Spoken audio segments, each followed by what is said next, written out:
128.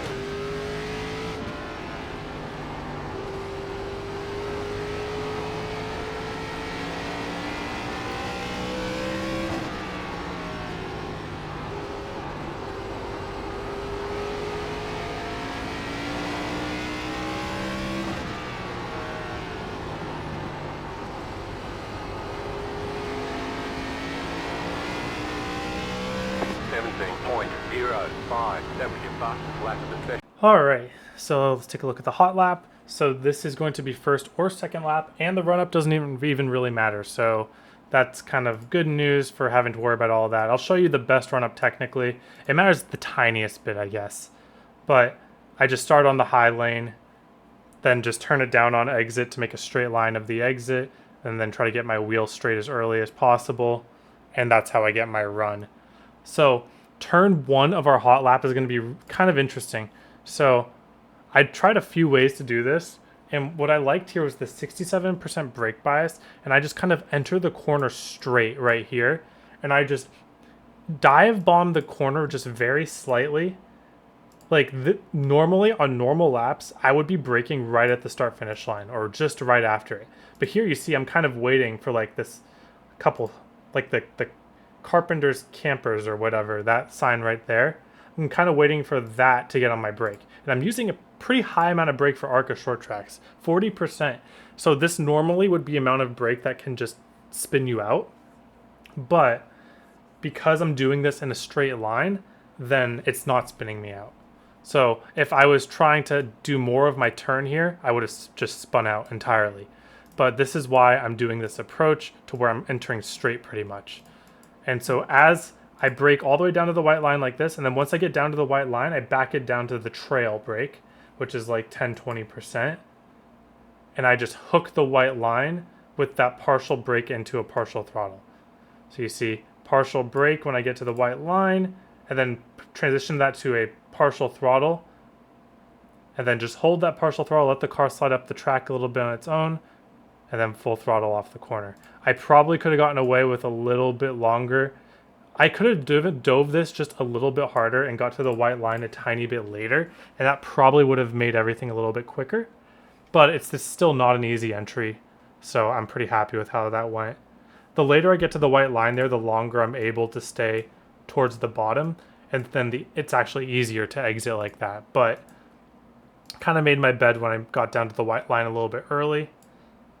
But if you miss like the angle too much, you're just not going to get to the white line, and then your lap is ruined. So it's kind of between a rock and a hard place. You just kind of try to hit it. And so I just stay down there with a 40% throttle, let the car slide up, keep unloading the wheel, and then when I can go full throttle is when the wheel is unloaded. And it was pretty fast. Then 3 and 4, you can't really do this as much. I'm doing it slightly.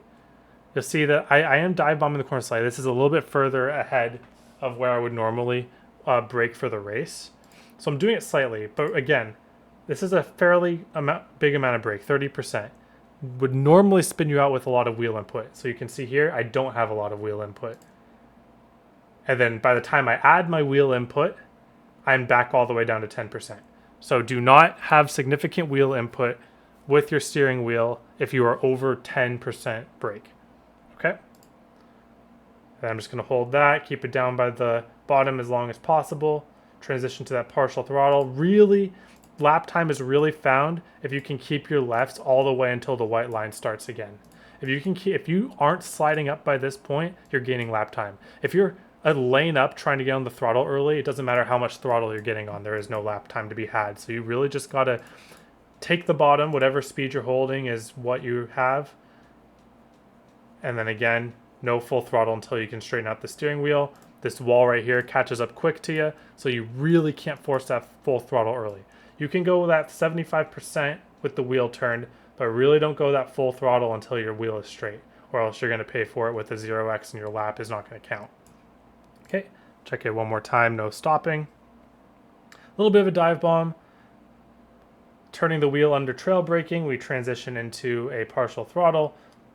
We hold that partial throttle to stay low as long as possible. Then we unload the wheel and go full throttle when the wheel is straight. and we're able to get a decent lap time out of that. All right, now let's go look at the long run. All right, let's talk about long run. So this track I'm pretty sure is just going to be bottom feeding, patience, don't spin the rear tires type of ARCA short track experience. You might want to raise your brake bias for the race, but I think I like it at 67. I tried it with a bit higher, didn't do much for me. So in the actual race itself, I'm just gonna be riding along the bottom here. Remember, don't go full throttle before your wheel is starting to unload. That'll cause a bunch of tire spin, you might spin out, and it'll just heat up your rear tires really badly. You really barely ever want to be full throttle on this track too.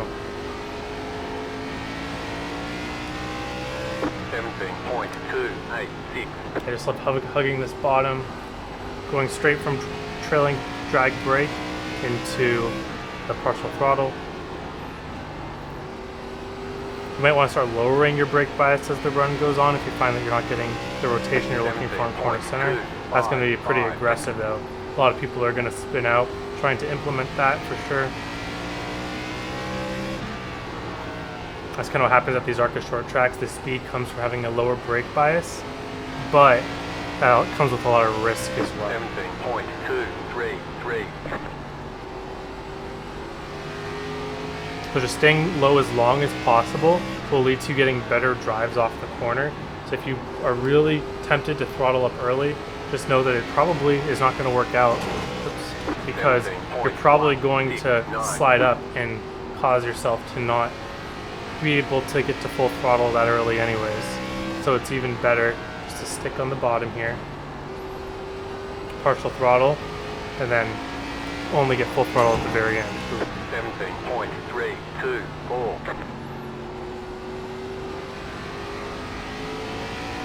Turn 4 is definitely the hardest turn to get off of here. It's a little tighter than you think it is, so you might want to keep it at the bottom a little longer than you think. Wall comes up on you pretty quickly. 17.359. And that's what happens. This is what happens when you overdrive corner entry. You'll just spin out. And that's a very, very, very common mistake to make there. Because if you are starting to push your corner entries, suddenly your brake bias will be too low to support that. So if you're going to lower your brake bias, just know that if you overdrive a corner, you're pretty much screwed. A lot of people do that. A lot of people, what you have to do when you overdrive a corner with a low brake bias on a short track is literally just break it up to the wall almost, you know, something like that. Because the moment that you overdrive a corner, let's say I'm too deep, I need to get on the brake, it's just, you lose your rears. But let's say that I'm overdriving a corner and I know that I'm overdriving it, you can kind of save yourself. Oh crap, I overdrove this corner. Well, I'm just going to just drive it up to the wall. You know, I lose a few tenths. I probably lost a spot or two there, but I saved my race. So if you ever find yourself solo running, overdriving a corner, just kind of let the car straighten out. And you're going to lose the time, but it's better than losing your race. And I think that's going to be applicable to most people. But even better than that is to not overdrive your corner entries here. Right. So just let off the gas almost halfway down the straightaway, especially later in the run. So like pretty much at the start finish line is where I let off for the long run. It just helps me get to where I need to get to. But yeah, you can't overdrive it like this because your brake bias, you have to just let it straighten out or else it's going to spin out under braking. That's what the risk is when you run a low brake bias to get rotation at short tracks. Well, when you actually need your brake to slow down, you're going to get that rotation. And that rotation is equal to a spin when you're trying to ask too much of it. Alright, let's bring her in. I didn't do many laps on that one right there, but just kind of to show, it'll probably get like 99, 99 even. Yeah, 199. So right rear is going to be the tire to watch out for. You just do not want to slide your rear on entry or exit. That's going to be the biggest task for this race. And that's kind of the biggest task for a lot of these ARCA short track races. Alright, thank you all for watching. Hope you have a wonderful day, and I hope to see you all on the track.